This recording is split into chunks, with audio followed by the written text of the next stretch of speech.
ঈদের বাকি আর মাত্র কয়েকদিন, এরই মধ্যে মহাসড়কে মানুষের উপচে পড়া ভিড়।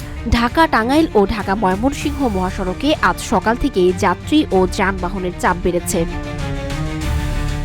পোশাক কারখানা ছুটি হওয়ার আগেভাগে পরিবারের সাথে ঈদের আনন্দ উপভোগ করতে রওনা হয় এই দুই মহাসড়কে যাত্রীর চাপ বেড়েছে। আজ দুপুরের পর সব কারখানা ছুটি হলে মহাসড়কগুলো আরও চাপ বাড়বে বলে মনে করেন যাত্রী ও পথচারীরা।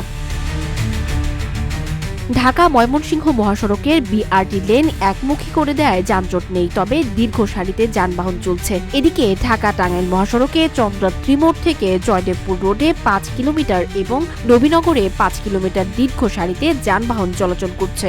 আইন শৃঙ্খলা বাহিনীর সদস্যরা যানজট মুক্ত রাখতে চেষ্টা চালিয়ে যাচ্ছে। যানজট নিরসনে এই আসন্ন ঈদ উল ফিতর উপলক্ষে রমজান মাসের শুরু থেকে আমরা প্রথম যে কাজটা করি সেটা হচ্ছে গিয়ে আপনার অবৈধ ফুটপাত এবং দখল যে বাণিজ্য ছিল আপনারা দেখেছেন, সেগুলো আমরা বন্ধ করি।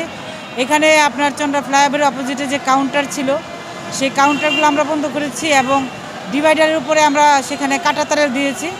আর যাত্রী সাধারণের চলাচল যেন নির্বিঘ্ন করতে আমরা 22টি পয়েন্টে ট্রাফিক ডিউটি করছে। 3টি পালাক্রমে তারা 24 ঘন্টা ডিউটিতে নিয়োজিত আছে এবং আমাদের হুন্ডা মোবাইল টিম আছে 6টি।